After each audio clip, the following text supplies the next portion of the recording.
दोस्तों स्वागत है आपके चैनल पर। इस वक्त ये बड़ी खबर के साथ एक बार फिर से आपके सामने मौजूद है, जहां पर उत्तर प्रदेश के विधानसभा चुनाव को लेकर इस वक्त ये बड़ी अपडेट सामने आ रही है। आपको बताएंगे उत्तर प्रदेश के अंदर भी बीजेपी ने बिहार की तरफ साजिश रचनी शुरू कर दी है। तेजस्वी यादव को जिस तरीके से हेलीकॉप्टर से रोका जा रहा था, वैसे ही अखिलेश यादव को भी रोका गया है दोस्तों, जिसके बाद अखिलेश यादव जोरदार तरीके से लड़ते हुए नजर आए और पहुंच गए मुजफ्फरनगर जैसे तैसे। और इसी के साथ में आपको बताएंगे उन्होंने मुजफ्फरनगर में जाकर किस तरीके से जयंत चौधरी के साथ बैठकर बीजेपी के नेताओं के एक एक शब्द का दिया है करारा जवाब। आपको भी सिलसिलेवार तरीके से बताएंगे उनकी तरफ से क्या कुछ ऐलान किया गया है। इसी के साथ में चलेंगे एक और बड़ी खबर की तरफ, जहां पर अखिलेश यादव और समाजवादी पार्टी के पक्ष में जोरदार तरीके से माहौल बनता दिखाई दे रहा है। बताएंगे आपको किस तरीके से समाजवादी पार्टी से जुड़ी हुई चीजों की बिक्रियां बढ़ चुकी है दोस्तों, क्या है ये पूरा कारण, इसकी अपडेट आप तक पहुंचाएंगे। इसी के साथ में चलेंगे एक और बड़ी खबर की तरफ, जहां पर राहुल गांधी और वरुण गांधी ने एक जैसा ट्वीट किया है, जिसके बाद उम्मीद जाहिर की जा रही है कि दोनों भाई एक साथ आ सकते हैं बीजेपी सरकार को फिर से घेरने के लिए। एक एक करके चलेंगे सभी बड़ी अपडेट की तरफ, लेकिन उससे पहले अगर आप भी उत्तर प्रदेश के विधानसभा चुनाव के अंदर सत्ता परिवर्तन की जोरदार लहर बहते हुए देखते हैं और चल रही है साइकिल 250 के पार, अगर आप भी करते हैं इस बात का समर्थन, तो वीडियो को लाइक करके लाल बटन दबाकर चैनल को सब्सक्राइब करके घंटी को दबाकर कमेंट बॉक्स में दोस्तों जय जवान जय किसान, किसान एकता जिंदाबाद के साथ साथ लिखकर बताइए कि कितनी रफ्तार से चल रही है साइकिल। इसके तरह अगर आप लोग की कोई और राय है तो कमेंट बॉक्स में लिखकर जरूर बताइएगा। चलते हैं सबसे पहले और बड़ी अपडेट की तरफ, जहां पर आपको बता दें अखिलेश यादव उत्तर प्रदेश के पहले चरण के चुनाव के लिए पश्चिमी उत्तर प्रदेश में डेरा डालने वाले थे दोस्तों। और ऐसे में अखिलेश यादव मुजफ्फरनगर दिल्ली से रवाना होने वाले थे, लेकिन दिल्ली से उनका जो हेलीकॉप्टर उड़ने वाला था उसको इजाजत नहीं दी गई उड़ाने की, जिसके बाद अखिलेश यादव की तरफ से ट्वीट करते हुए बीजेपी के नेताओं पर भी जोरदार निशाना साधा गया है। आपको बता दें ऐसा पहली बार नहीं हो रहा कि अखिलेश यादव जैसे बड़े नेताओं को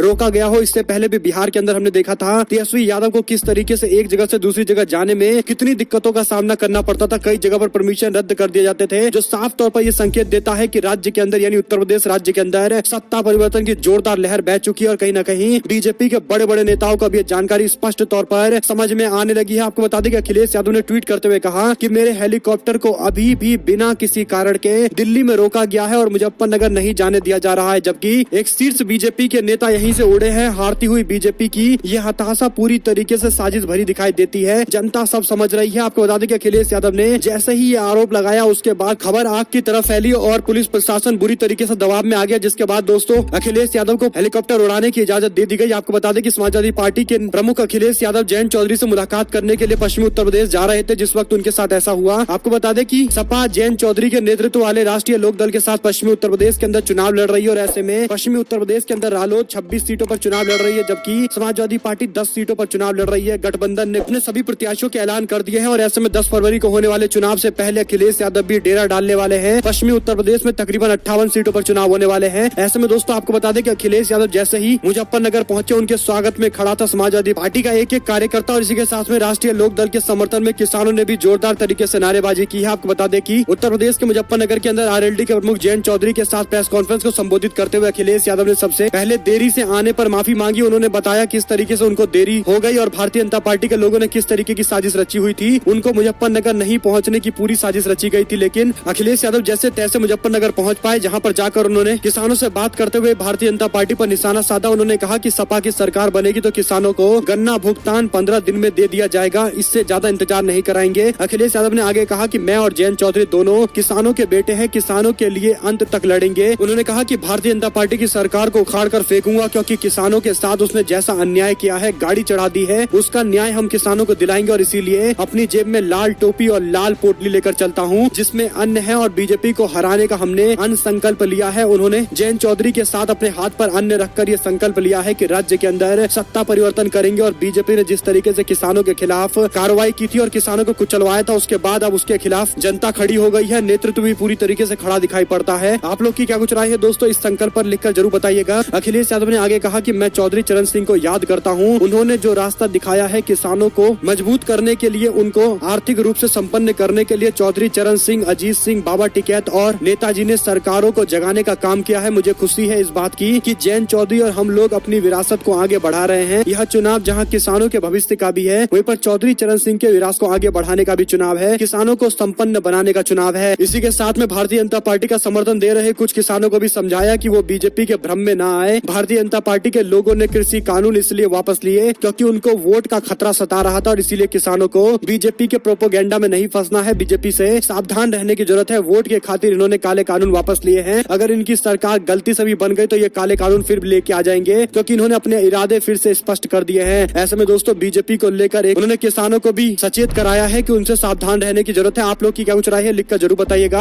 आपको बता दें कि पश्चिमी उत्तर प्रदेश के अंदर भारतीय जनता पार्टी जहां पर एक और जाट मतदाताओं को अपने साथ में लाने के लिए लगातार कोशिश कर रही है, लेकिन दूसरी ओर अखिलेश यादव और आरएलडी की तरफ से अब किसानों के मुद्दे को और जोर दिया जा रहा है ताकि किसानों के मसले पर सभी जाति धर्म के लोग एकजुट होकर एक तरफा वोट करें। ऐसे में आपको बता दें दोस्तों कि भारतीय जनता पार्टी के न्योते पर एक बार फिर से अखिलेश यादव ने तंज कसते हुए कहा कि बीजेपी का न्योता मान कौन रहा है। इस बार बीजेपी का राजनीतिक पलायन होने वाला है। मुजफ्फरनगर में चुनावी कॉन्फ्रेंस को संबोधित करते हुए अखिलेश यादव की तरफ से ये जानकारी दी गई है। उन्होंने कहा कि इस बार भाजपा को राजनीतिक पलायन करना पड़ेगा। उन्होंने कहा कि राज्य के अंदर दल बदली के इस मौसम के बीच में एक संयुक्त मोर्चा का प्रदर्शन हमने किया है। एसपी आरएलडी की ऐतिहासिक जीत पर भारतीय जनता पार्टी का सफाया होगा। उनकी तरफ से कहा गया कि बीजेपी जो आमंत्रण दे रही है उनके आमंत्रण पर जा कौन रहा है। सब बीजेपी को बाहर का रास्ता दिखाने की तैयारी में बैठे हुए हैं। अखिलेश यादव ने जयंत चौधरी के बयान को फिर से रिपीट करते हुए स्पष्ट कर दिया है कि समाजवादी पार्टी और उनका गठबंधन अटूट है। किसी के कुछ कहने से भी बिल्कुल टस से मस नहीं होने वाला, खासकर बीजेपी के कहने से, जिन्होंने किसानों को लेकर इस तरह की पॉलिसी अपनाई है कि आज एक एक किसानों के मन में बीजेपी के खिलाफ जबरदस्त विरोध देखने को मिल रहा है। आपको बता दें कि जयंत चौधरी ने बयान देते हुए कहा कि हर वर्ग की भागीदारी हमारी सरकार में होगी, हर धर्म को सम्मान दिया जाएगा। ऐसा सोच रखने वाले एक साथ हमारे साथ आ रहे हैं। चरण सिंह के सपने को आगे बढ़ाया जाएगा। बीजेपी को अपने संकल्प याद नहीं है। आज महंगाई 2 गुना हो गई है, लोगों की आमदनी आधी हो गई है। हमारे मजदूर किसानों को मजबूर किया जा रहा है। लॉकडाउन के समय में मजदूरों को अनाज छोड़ दिया गया। बीजेपी सरकार ने न दवा दी है, न इलाज कराया है। ऑक्सीजन तक सरकार मुहैया नहीं करा पाई। सपा सरकार में किसानों का भला हुआ था और गन्ना किसानों को 15 दिन में हम भुगतान देंगे, इसकी गारंटी देते हैं। इसी के साथ में 300 यूनिट बिजली का उन्होंने वादा एक बार फिर से दोहराया है। किसानों के लिए सिंचाई फ्री करने का उन्होंने ऐलान किया है। पुरानी पेंशन बहाल करने का। बीजेपी सरकार ने हर वर्ग को धोखा दिया है। इस बार किसान नौजवान सरकार चुनेंगे और बीजेपी के खिलाफ इस बार किसान और नौजवान चुनाव लड़ रहा है। किसान के हित में जो फैसले हमने लिए हैं, किसान हमारे उस फैसले का फिर सम्मान करेंगे, फिर से सरकार बनवाएंगे। इसी के साथ में दोस्तों चलते हैं एक और बड़ी अपडेट की तरफ, जहां पर समाजवादी पार्टी को जब ये जानकारी मिली थी अखिलेश यादव के हेलीकॉप्टर को उड़ने नहीं दिया जा रहा, उनको रोका जा रहा है, जिसके बाद एक ट्वीट किया गया। उसमें लिखा कि एक अकेला लड़ जाएगा, जीतेगा और बढ़ जाएगा। हेलीकॉप्टर को रोक सकते हो, हौसले को नहीं रोक सकते। आ रहे हैं अखिलेश, ये नारा दिया गया है। इसी के साथ में आपको बता दें कि संजय राउत ने उत्तर प्रदेश के अंदर बीजेपी के सरकार पर जोरदार निशाना साधा। उन्होंने कहा कि यूपी में शिवसेना प्रत्याशियों से बीजेपी घबराई हुई है। अब तक 6 प्रत्याशियों के नामांकन रद्द करा दिए गए हैं। हमारे नोएडा के प्रत्याशी का पर्चा बेवजह खारिज कर दिया गया है। आरओ और डीएम सुनवाई करने को तैयार नहीं है। चुनावी लोकतंत्र पर दबाव तंत्र हावी होने लगा है। लोकतंत्र के लिए ठीक बात नहीं है। उत्तर प्रदेश इलेक्शन कमीशन को उन्होंने टैग करते हुए बातें कही है। इसी बीच आपको बता दें कि आरआरबी एनटीपीसी अभ्यर्थियों के समर्थन में पूरा बिहार बंद रहा। माले के नेता बोले, कहा ये निजीकरण के खिलाफ युवाओं की हुंकार है। आपको बता दें कि रेलवे एनटीपीसी और ग्रुप डी की परीक्षा का विवाद थमने का नाम नहीं ले रहा। परीक्षा में हुई धांधली और छात्रों पर हुए लाठीचार्ज के विरोध में विपक्षी दल पूरी तरीके से मैदान में उतर गए। बिहार के अंदर चाहे आरजेडी हो, जन अधिकार पार्टी हो, कांग्रेस पार्टी हो, हिंदुस्तान अवाम मोर्चा हो, विकासशील इंसान पार्टी हो, सीपीआई, सीपीएम, सीपीआईएमएल और वीआईपी जैसी सभी विपक्षी पार्टी एकजुट होकर दरभंगा से लेकर सुपौल तक ट्रेन को रोककर जोरदार विरोध जताती नजर आई और बिहार बंद पूरी तरीके से सफल भी दिखाई दिया है। वहीं पर दोस्तों थूक लगाकर पर्चे बांटते नजर आए अमित शाह। पत्रकार बोले, कहा जमातियों का तो पता नहीं, लेकिन इनको तो रंगे हाथ पकड़ लिया गया है। कोरोना महामारी के मद्देनजर सरकार ने कुछ गाइडलाइंस जारी की थी, जिसके तहत देशवासियों को मास्क पहनने और सामाजिक दूरी का पालन करने के लिए कहा गया था। साथ ही खुले में थूकना या भीड़ इकट्ठा होने को लेकर हिदायत जारी की गई थी। लेकिन 5 राज्यों के विधानसभा चुनाव में डोर टू डोर कैंपेन करने की इजाजत दी गई है, लेकिन 5 लोगों से ज्यादा लोग इसमें नहीं हो सकते। लेकिन दोस्तों बड़ी बात और भी है कि कोरोना गाइडलाइंस के तहत जो पेपर्स बांटे जाएंगे उसको पूरी तरीके से सैनिटाइज किया जाएगा। जो व्यक्ति बांट रहा होगा वो मास्क लगाएगा। लेकिन देश के गृह मंत्री ऐसा लगता है कि देश के कानून से ऊपर अपने आप को समझते हैं और देश के संविधान को खिलौना समझ रहे हैं। क्योंकि दोस्तों गृह मंत्री अमित शाह पर्चे बांट रहे थे और पर्चा बांटते वक्त एक तो मास्क नहीं लगा रखा था और जितने लोगों का लिमिट लगा रखा है उससे ज्यादा लोगों को साथ में लेकर पर्चा बांट रहे थे। और तीसरी बड़ी बात कि थूक लगा कर पर्चा दे देकर कोरोना फैला रहे थे, जिसके बाद लोगों ने इस पर गंभीर सवाल खड़े किए हैं। आपको बता दें कि कई सारे वरिष्ठ पत्रकार दिलीप मंडल ने अमित शाह का वीडियो शेयर करते हुए कहा कि अरे देखिए तो थूक ही थूक, तबलीगी जमात पर लगे थूक वाले आरोप की तो पुष्टि नहीं हो पाई, लेकिन यहाँ तो इनका वीडियो प्रमाण है। बाप रे बाप, ये तो थूक लगा रहे हैं और पर्चा दे रहे हैं। ये बहुत ज्यादा बीमारी फैलाएंगे, ये डेंजरस है, इससे बचाइए। गौरतलब है कि कोविड की पहली लहर के दौरान मीडिया और सरकार में जिस तरीके से तबलीगी जमात को लेकर कोरोना को फैलाने का आरोप लगाया गया था दोस्तों, और तरह तरह के एजेंडे चलाए गए थे, उसके बाद ये अमित शाह का वीडियो सोशल मीडिया पर वायरल हुआ है, जिसमें थूक लगाकर पर्चे बांट रहे हैं, जो खुले तौर पर कोरोना को आमंत्रण है। इस पर आप लोग की क्या कुछ राय है, लिखकर जरूर बताइएगा। इसी के साथ में आपको बता दें कि राहुल गांधी और वरुण गांधी ने कुछ ऐसा ट्वीट किया जो बिल्कुल लगभग लगभग सेम जैसा ट्वीट रहा और दोनों ने जिस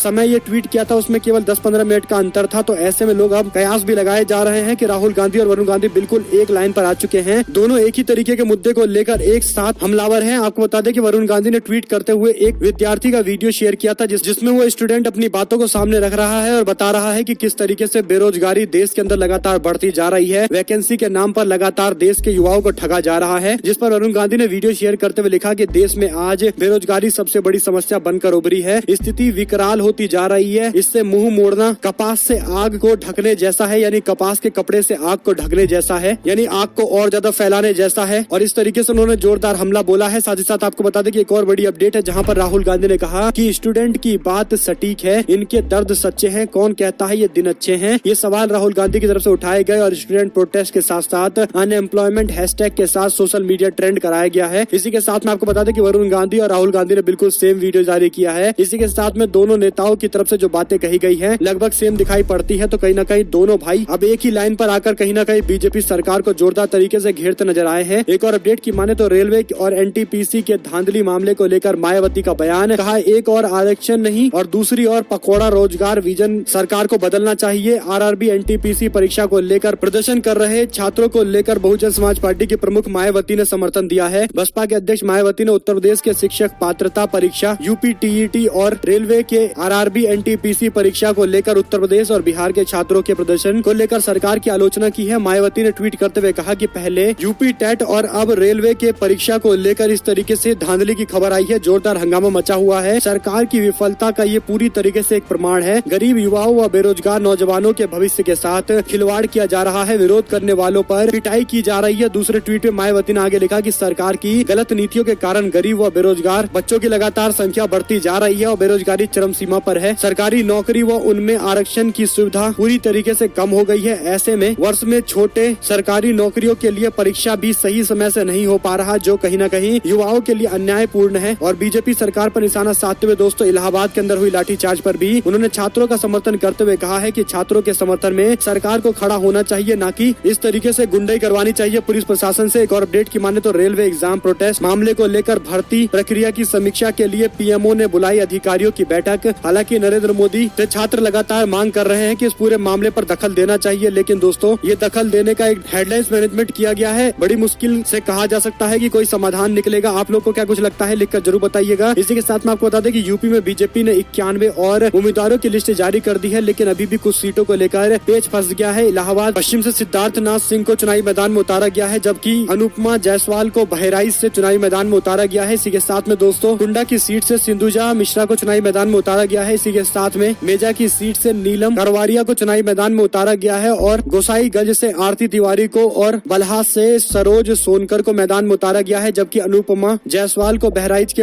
विधानसभा से चुनावी मैदान में उतारा गया है। इसी के साथ में दोस्तों लालगंज से नीलम सोनकर को मैदान में उतारा गया है, यानी सारे उम्मीदवारों की पूरी लिस्ट बीजेपी ने जारी कर दी है। एक और अपडेट की माने तो यूपी के सियासत में नीतीश कुमार की एंट्री हुई। स्टार प्रचारक के तौर पर अपने पार्टी के लिए वोट मांगते नजर आएंगे। जेडीयू अकेले दम पर यूपी में चुनावी मैदान में उतरी हुई है। नीतीश कुमार के साथ साथ 15 स्टार प्रचारकों की लिस्ट जारी कर दी गई है। नीतीश कुमार, उनके प्रदेश के अध्यक्ष और केंद्रीय मंत्री भी मौजूद रहेंगे चुनावी प्रचार करने के लिए। आरसीपी सिंह होंगे जो केंद्रीय मंत्री हैं, इन्हीं के साथ में ललन सिंह और कई और पार्टी के दिग्गज नेता मैदान में उतरेंगे। देखते हैं बीजेपी के खिलाफ किस तरीके के बयान देते हैं नीतीश कुमार। इसी के साथ में महाराष्ट्र विधानसभा में 12 भाजपा के विधायकों को निलंबित कर दिया गया था, जिसके बाद इस प्रस्ताव को असंवैधानिक घोषित करते हुए सुप्रीम कोर्ट ने 12 बीजेपी विधायकों के निलंबन को खारिज कर दिया है। एक और जानकारी की माने तो खरी यूपी के चुनाव में बांध तोड़कर निकला बीजेपी विरोधी गुस्से का सैलाब। बीजेपी के विरोध में उत्तर प्रदेश के अंदर आक्रोश इतना ज्यादा दिखाई पड़ रहा है कि लोग सवाल पूछ रहे हैं कि आखिर इतना आक्रोश क्यों है। पिछले सप्ताह एक सर्वे में आया जिसके अनुसार देश में करीब 20% जनता की कमाई 56% घट गई है। सबसे अमीर 13% लोगों की आमदनी 43% बढ़ गई है। गरीब और गरीब हो गया है, जबकि मुट्ठी भर अमीर और ज्यादा अमीर हो गए हैं। और योगी मोदी के इसी मॉडल का जनता विरोध कर रही है। जगह जगह बीजेपी नेताओं का जोरदार विरोध प्रदर्शन हो रहा है। उनका अपने क्षेत्र में जाना मुश्किल होता जा रहा है। दोस्तों इसी बीच अब्दुल्ला आजम का आरोप, कहा बीजेपी कांग्रेस नामांकन रद्द करवाने की फिराक में है। आजम खान के बेटे और रामपुर के स्वार सीट से समाजवादी पार्टी के उम्मीदवार अब्दुल्ला आजम की मुश्किलें कम होने का नाम नहीं ले रही। अब्दुल्ला आजम हाल ही में जेल से छूट कर आए थे। कांग्रेस पार्टी और बीजेपी उम्मीदवार अब्दुल्ला आजम के दस्तावेज गलत होने का आरोप लगाकर नामांकन रद्द करने के फिराक में है। अब्दुल्ला प्रशासन पर बीजेपी का साथ देने का आरोप लगा रहे हैं। अब्दुल्ला आजम प्रशासन से बेहद खफा नजर आते दिखाई पड़े। उन्होंने 23 महीने जेल रहकर आए अब्दुल्ला आजम का कहना है कि यूपी प्रशासन उनके खिलाफ षड्यंत्र रच रहा है दोस्तों। और इसी के साथ में आपको बता दें कि मेरठ में बोले अखिलेश यादव, कहा असली तमंचावादी योगी और केशव प्रसाद मौर्य हैं। ये हम पर आरोप लगाते हैं लेकिन इन पर खुद आरोप लगे हुए हैं। इसी बीच पंजाब में चुनावी जंग के बीच में नवजोत सिंह सिद्धू की बहन का गंभीर आरोप, कहा सिद्धू ने किया मां को बेघर। पंजाब कांग्रेस के अध्यक्ष नवजोत सिंह सिद्धू की बहन होने का दावा करने वाली सुमन तूर की तरफ से सिद्धू की सास जसवीर कौर की वजह से उनका घर बर्बाद हो गया, इस तरीके से दावे किए हैं और कई सारे सिलसिलेवार खुलासे किए हैं। हालांकि दोस्तों इसको लेकर नवजोत सिंह सिद्धू की तरफ से कोई टिप्पणी सामने नहीं आई है। जो भी आएगी अपडेट आप तक लगातार पहुंचाएंगे। इसी के साथ में अपर्णा के बीजेपी में जाने पर बोले शिवपाल यादव, कहा उनको समझना चाहिए था परिवार के साथ रहती तो अच्छा होता